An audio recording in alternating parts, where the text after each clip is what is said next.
Drammatico incidente in A22 tra i caselli di Trento Nord e Trento Centro. Un autista di 49 anni è morto, è rimasto intrappolato tra le lamiere del camion. Vani i tentativi dell'equipe medica. Incidente sul lavoro a Pergine Valsugana. Un operaio precipita dal solaio durante una ristrutturazione. Un 49enne è stato trasferito all'ospedale.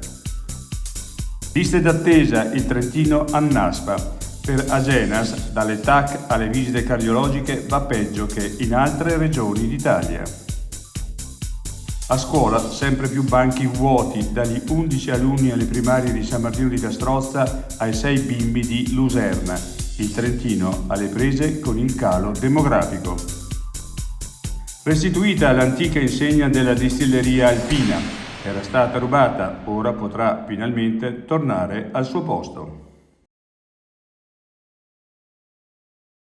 I difetti visivi sono tanti: miopia, astigmatismo, ipermetropia. Il pregio è correggerli con occhiali davvero glam. Con Glam Vision puoi prenotare l'analisi gratuita della vista e poi sfoggiare i tuoi nuovi occhiali che possiamo creare per te. Scopri di più su glamvision.it.